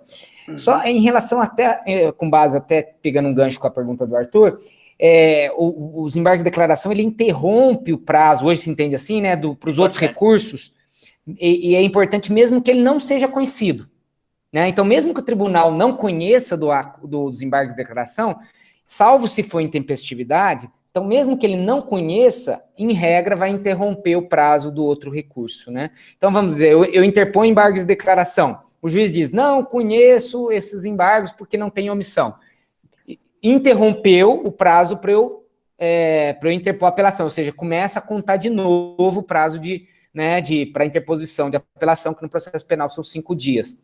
A única hipótese em que não interrompe seria se eu deixar passar os 2 dias e entrar no 3º dia, né? Os embargos de declaração no 3º dia. Aí, obviamente, não vai interromper o prazo. Mas, mesmo é uma situação, então, só para deixar claro, então, que mesmo quando não conhece, ou mesmo quando dá provimento, nas 2 situações interrompe o prazo. Antes havia uma discussão se suspendia ou interrompia. Obrigado. Acho que é só isso que faltou. Não, eu tinha esquecido disso. E antes, porque o Código de Processo Civil, o Código de Processo Penal nunca teve disciplina sobre isso. Se interrompia, se suspendia, se não interrompia. O Código de Processo Civil de 73, no artigo 535, se a memória não me falha, num primeiro momento dizia que 538. Num primeiro momento dizia que os prazos que os embargos de declaração suspendiam o prazo para os outros recursos. Aí, como o processo penal não tinha disciplina, se dizia, aplica por analogia o Código de Processo Civil, suspende o prazo para outros recursos. Aí, depois, o Código de Processo Civil mudou para dizer que a interposição dos embargos de declaração interrompiam o prazo para os outros recursos. Aí o processo penal continua aplicando por analogia, então entende que se interrompe, né? O que é relevante, porque se eu digo que suspende, correu um dia, estava no segundo dia, eu interponho meus embargos de declaração, já foram 2 dias. Quando o prazo volta a correr, eu teria só mais 3 dias para apelar. Se diz que interrompe, o prazo volta a correr inteiro depois que julga os embargos de declaração. E só mais uma coisa, né, Andrei? O entendimento é que interrompe para ambas as partes. Não é só para o embargante. Então, por exemplo, o Ministério Público vai lá e no segundo dia interpõe embargos de declaração. Interrompe para ele e interrompe para mim também, defensor. E vice-versa. Às vezes, o que acontece nesse caso, e é bom que vocês fiquem atentos, aqui sempre o que abunda não prejudica, né? Melhor zelo de mais do que de menos. Então, às vezes, o que já aconteceu comigo? O Ministério Público foi lá e embargou. Ainda mais hoje com protocolo. Hoje com protocolo eletrônico é menos, mas antigamente, quando o protocolo era integrado, às vezes isso acontecia. Eu não vi que ele entrou com embargos de declaração. Aí eu ia lá, dentro dos 5 dias, eu apelava. Só que se a outra parte entrou com embargos de declaração, meu prazo está interrompido para apelação. Só vai abrir quando julgar os embargos de declaração da outra parte. Aí o juiz julgava os embargos de declaração que o Andrei interpôs. Eu, por zelo, depois que voltava a correr, eu fazia uma petiçãozinha, né, ratificando aquela minha apelação lá atrás, para não, porque às vezes dizia, olha, essa apelação sua, por incrível que pareça, acreditem ou não, teve uma época que o STJ considerava intempestivo o recurso que você interpunha antes de abrir o prazo. Porque ele está fora do prazo. Por quê? Porque o prazo não começou a correr. Então, era preciso tomar esse cuidado. Hoje, como na maioria dos casos o protocolo é eletrônico, mesmo que o Ministério Público interponha ou a defesa, você entra lá no site antes de você apelar, você vê se teve recurso ou não. Mas mesmo que tenha recurso, né, aí é que vale o cuidado do Andrei, vejam se não é intempestivo. Porque se o recurso da outra parte for intempestivo, aí não vai interromper o prazo, nem para ela, nem para você. Aí você tem o dever de apelar. Imagine que eu olhe lá no andamento do processo e veja que o Ministério Público interpôs os embargos de declaração no 4º dia. O prazo era de 2. Eu tenho que apelar, porque eu sei que aqueles embargos de declaração vão ser considerados intempestivos. Se eles são intempestivos, isso não vai suspender o prazo para nenhuma das partes. Eu tenho que apelar dentro daqueles 5 dias a contar da sentença. Deu para entender? Tudo bem? É só mais 2 pontos que eu me lembrei agora, Gustavo. Os colegas acho que têm mais ou menos consciência, mas só para deixar claro que a petição de interposição dos embargos é para o próprio juiz ou que proferiu, né? Então, a interposição é para quem proferiu a decisão ou, se for no tribunal, para o relator, né, Gustavo? E também se admite, em regra, embargos de declaração, desde que seja para suprir um novo vício, né? Não pode ser embargos para suprir um vício da primeira decisão, mas se quando eles julgam os primeiros embargos ainda fica uma omissão, né, aí você pode, dessa segunda omissão ou contradição ou ambiguidade, entrar com um novo embargo de declaração e assim sucessivamente. Né? Só mais uma coisa, Andrei. Nos embargos de declaração, diferente da apelação da sentença e do recurso intidistrito que nós falamos até anteriormente, os embargos já vêm acompanhados das razões dos embargos. Então, quando você faz a apelação, nós dissemos a vocês, eu faço primeiro uma petiçãozinha de uma página. Isto posto, venho apelar da respeitável sentença de folhas tais a tais, com base no artigo 593, inciso 1º, requerendo que seja intimado para apresentar as razões. Ponto. É uma página. Aí o juiz vai dizer, recebo a apelação, intime-se a defesa para apresentar as razões. Aí é aquilo que o Andrei disse, que normalmente você faz até uma petiçãozinha de juntada das razões, né? Meritíssimo juiz, vem, por meio da presente, requerer a juntada das inclusas razões de apelação, ou juntada das contrarrazões. Nos embargos de declaração, não. É uma petição endereçada ao juiz, se for contra a sentença, e aí o fundamento, como o Andrei lembrou, é o 582, ou endereçada ao relator do acórdão, se o fundamento, se é contra acórdão, o fundamento é o 619, e vem, por meio da presente, interpor os embargos de declaração pelos seguintes fundamentos, 2 pontos. O acórdão de folhas tal é omisso, ou o acórdão apresenta tal contradição, por isso, por aquilo, por aquele outro. Suprida a contradição, deverá ter efeitos infringentes por tais motivos. Isto posto, deve ser suprida a omissão para que passe a constar do acórdão tal coisa. Tudo numa peça única, tá? O que o Andrei falou, cabe embargos de declaração? Cabe. Mas esse segundo embargos de declaração não posso vir alegando vício daí da sentença passada. A sentença tinha uma omissão. Eu entrei com embargos de declaração para alegar o vício daquela sentença. Julgou os embargos de declaração. Cabe novo embargo de declaração? Cabe, agora, se o acórdão dos embargos de declaração tiver um vício. Por exemplo, a sentença foi fundamentação condenatória e o dispositivo veio absolutório.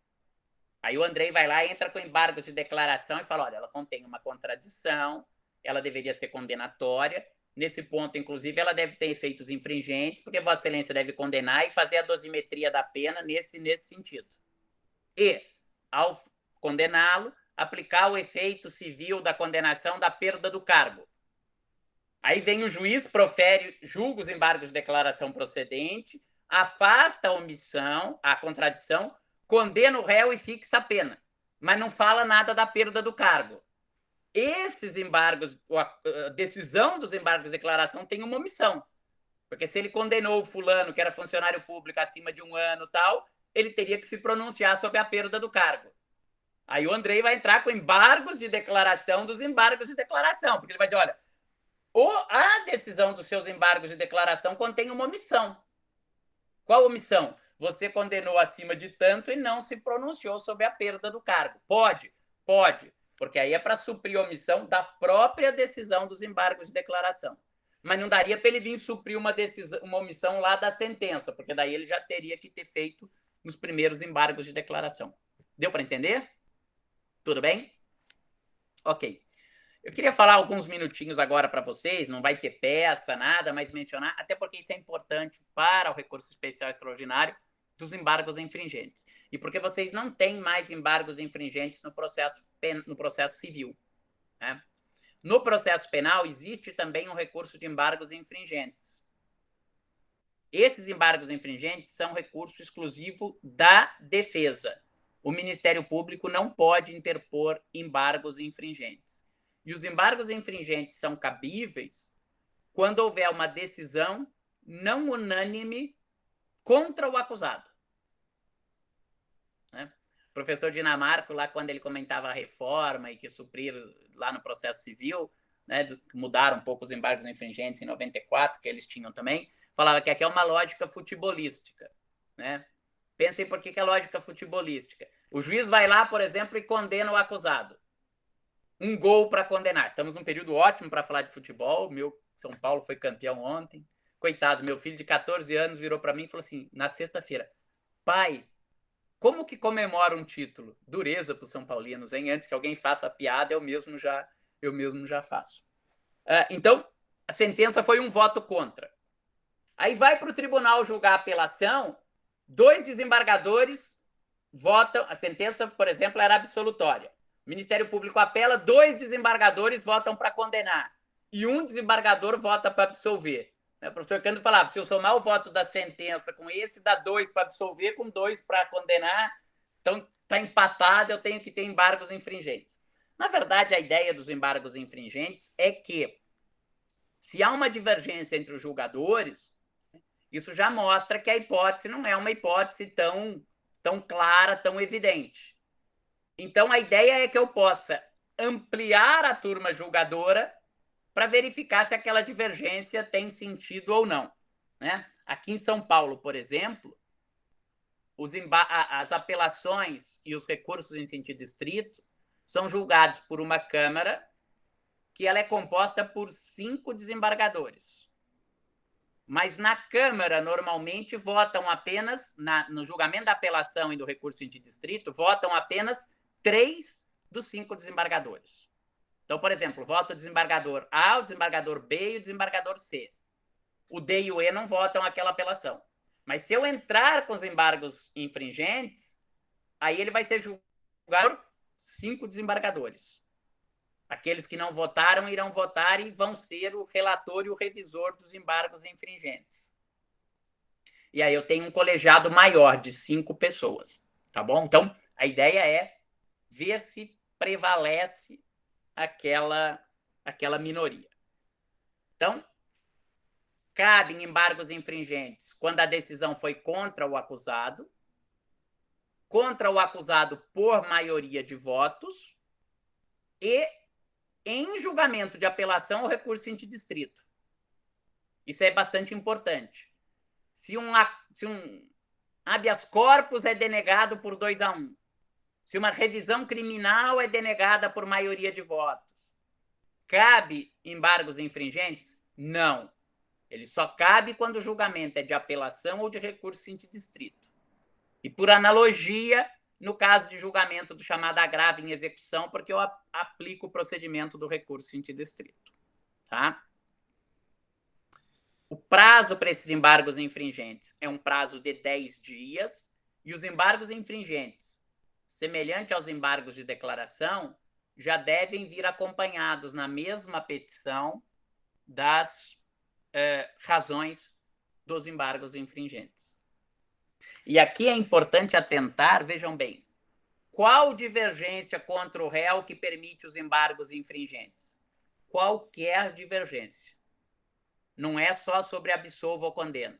Pode ser sobre pena, pode ser sobre efeito civil da pena, pode ser, inclusive, sobre pressuposto de admissibilidade recursal. Imaginem vocês que meu cliente foi absolvido. Aí o Andrei apela da sentença porque ele acha que a sentença deve ser condenatória.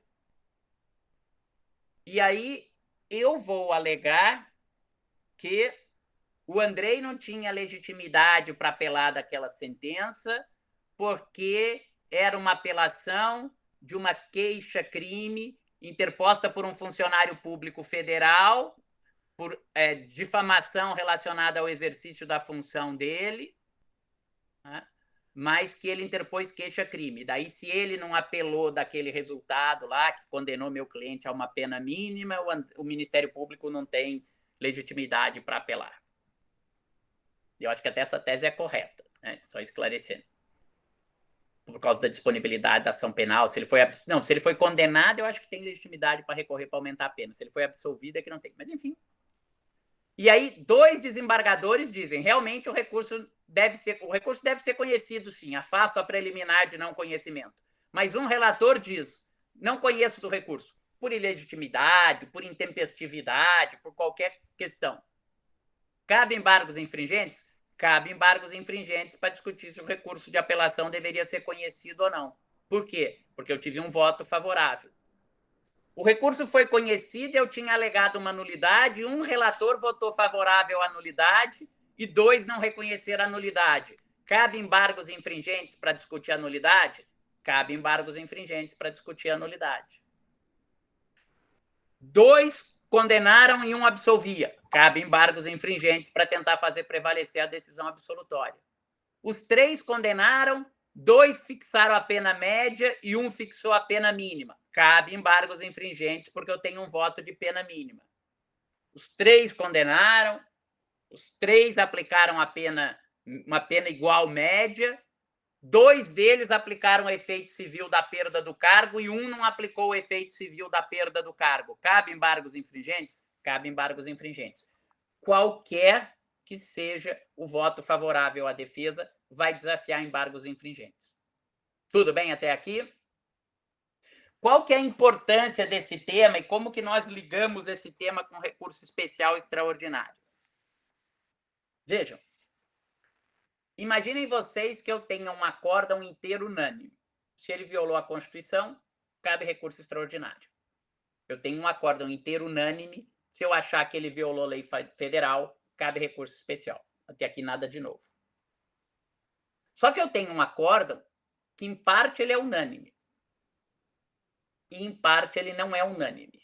Meu cliente foi condenado à unanimidade.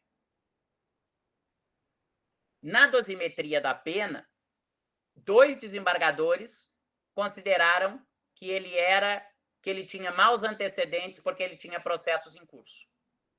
E um desembargador disse, não, tem entendimento claro do Supremo Tribunal Federal que processo em curso não gera maus antecedentes. Isso contraria o dispositivo constitucional da presunção de inocência. Vejam só, imaginem que o meu cliente foi condenado com base numa prova ilícita. Os desembargadores aqui de São Paulo falaram que o crime era muito grave, que embora a Constituição diga que as provas ilícitas são inadmissíveis no processo, mas que eles, aplicando o princípio da proporcionalidade pela gravidade do crime, etc., mesmo declarando a prova ilícita, valoraram a prova ilícita e condenaram o meu cliente. À unanimidade. Mas na dosimetria da pena, 2 deles consideraram que o meu cliente tinha maus antecedentes e um considerou que não tinha maus antecedentes. Cabe recurso extraordinário nesse caso? E a situação poderia ser igual com recurso especial. Cabe. Cabe recurso extraordinário para atacar quantos fundamentos desse acórdão? 2 fundamentos. Um fundamento, que a prova ilícita não pode ser valorada. Está lá na Constituição. São inadmissíveis no processo as provas obtidas por meios ilícitos. E os 3 desembargadores, à unanimidade, valoraram prova ilícita. Qual é o segundo fundamento para o meu recurso extraordinário? Foi violada a presunção de inocência, por quê? Porque um dos desembargadores, porque 2 dos desembargadores consideraram que processos em andamento são maus antecedentes. Só que qual a diferença entre essas 2 teses? A tese da violação da vedação da prova ilícita foi decidida à unanimidade. A tese da pena foi decidida por maioria. Então, vocês vão dizer, essa tese da pena, a decisão do Tribunal de Justiça de São Paulo ainda não é em última instância. Por quê? Porque dessa matéria cabe embargos infringentes. Aí a questão é, eu disse a vocês, embargos infringentes do prazo de 10 dias. Só que só parte do acórdão não é unânime. Então, o que vocês vão fazer? Vocês vão entrar com embargos infringentes da pena no prazo de 10 dias e já entrar com recurso extraordinário no prazo de 15 dias da parte unânime ou não? O Código de Processo Penal não tem solução para a matéria. Tá? O Código de Processo Civil de 73, com a reforma de 84, não, essa foi em 2001, passou a ter a seguinte solução. Se parte do acórdão é unânime e parte não é unânime, você primeiro entra só com os embargos infringentes da parte não unânime. Depois que julgar a parte não unânime, aí o prazo reabre para recurso especial extraordinário para todo o acórdão, mesmo para aquela parte unânime que não foi impugnada. Deu para entender? Então, em 2021, julgou a apelação. Cabe embargos infringentes quanto à pena. Eu entro agora só com os embargos infringentes, quanto à pena. Em 2022, julgam os embargos infringentes. Quando sai o acórdão dos embargos infringentes em 2022, eu vou ter 15 dias para entrar com recurso extraordinário, tanto da parte da pena, vamos dizer que seja mantido os maus antecedentes, quanto daquela parte que tinha sido julgada em 2001. Mas como parte do acórdão desafiou os embargos infringentes, ela interrompe a interposição do recurso extraordinário, mesmo da parte unânime. Deu para entender? Aonde que está isso agora? Em lugar nenhum, na jurisprudência. Por quê? Porque o Código de Processo Civil, vocês sabem, acabou com os embargos infringentes. Se ele acabou com os embargos infringentes, ele não precisa mais disciplinar qual é o prazo para interpor embargos infringentes e recurso especial extraordinário quando parte é unânime e parte não é unânime. Então, eu não tenho mais essa regra, nem no processo penal, que eu nunca tive, e não tenho mais no Código de Processo Civil. Mas a jurisprudência continua aplicando essa mesma lógica. Se o acórdão do tribunal local tem parte unânime e parte não unânime, eu tenho que entrar com os embargos infringentes primeiro. E entrando com os embargos infringentes, só depois que julgar o prazo dos infringentes é que volta a correr o prazo de 15 dias para o acórdão como um todo. Até pensei aqui agora falando nisso, viu, Arthur? Acho que esse é mais um bom argumento para demonstrar que o acórdão só está completo quando é julgado os embargos de declaração, né? Veja que mesmo tendo uma parte unânime, a jurisprudência, no fundo, está dizendo o quê? Só a hora que tiver tudo esclarecido é que aquela decisão como um todo é impugnável. Até porque, veja o que às vezes acontecia antes. Os embargos, a parte infringente, poderia prejudicar aquela outra parte que você já tinha até entrado com recurso extraordinário. Vamos dizer que a minha tese infringente era uma tese de nulidade do processo em primeiro grau. Se eu ganhasse aquela tese infringente, caía o acórdão como um todo.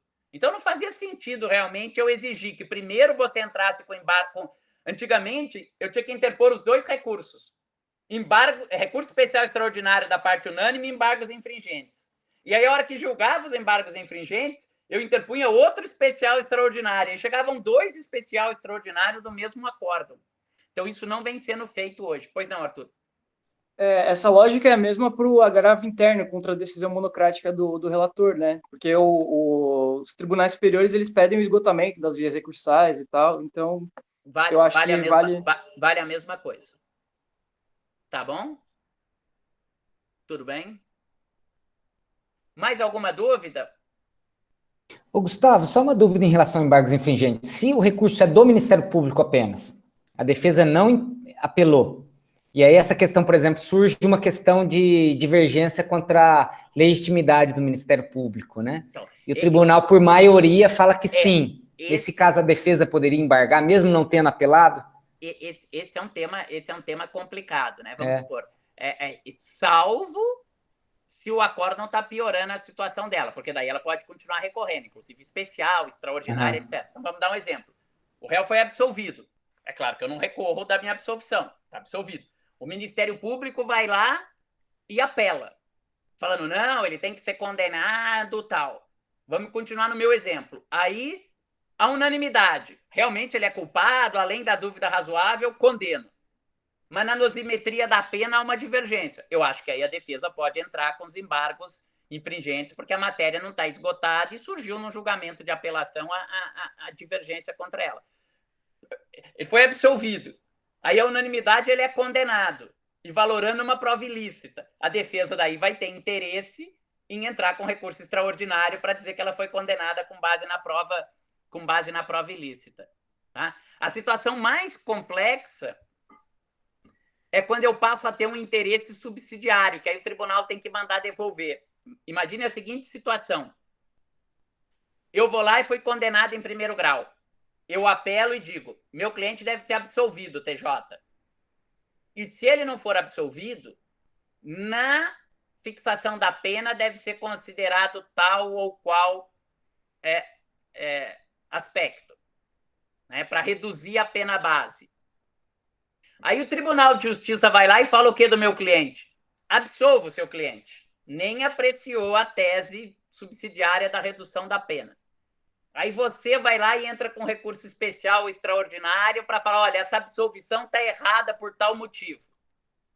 Aí o STJ vai lá e dá provimento ao recurso do Ministério Público para reformar o acordo e falar, tá certo, realmente ele tinha que ser condenado. Só que aí eu vou dizer, mas então eu tenho que ter analisado, você vai restabelecer a sentença condenatória, restabelecer entre aspas. Eu falo, bom, mas e daí minha tese que minha pena tinha que ficar menor? Aí, nesses casos, o STJ tem baixado o recurso para o tribunal local analisar a tese subsidiária da pena. Né? Tem essas situações complicadas. Tudo bem, pessoal? Então, agora, para acabar, refalando dos nossos aspectos técnicos. Até hoje, no final do dia de hoje, vocês encaminham recurso extraordinário ou recurso especial do Ministério Público, às vezes, Não precisa se preocupar, achar que tem que entrar com os dois, quem é defesa e quem é Ministério Público, tá? Pode ser que vocês achem que só cabe um, pode ser que vocês achem que cabe os dois, não tem nenhum problema.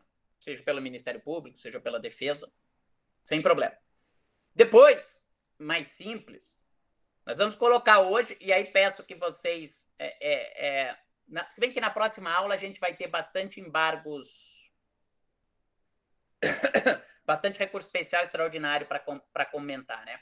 Então vamos fazer o seguinte, a gente coloca hoje um caso de embargos de declaração, tá bom? Tudo bem? Para vocês fazerem os embargos de declaração. Ou coloco dois casos, um para quem for, talvez seja até mais fácil, né, André? Um caso para... Vamos colocar um caso de pré-questionamento e um caso de acórdão normal ou sentença normal sem pré-questionamento, tá bom? Aí a gente divide, grupos ímpares fazem um caso, grupo par faz outro. Tudo bem? Para daí vocês entregarem até segunda-feira que vem, que aí a gente comenta na outra aula. Combinado? Boa semana para todos. Até segunda-feira que vem. Tchau, Gustavo. Boa semana. Obrigado, viu? Tchau. Obrigado, boa semana.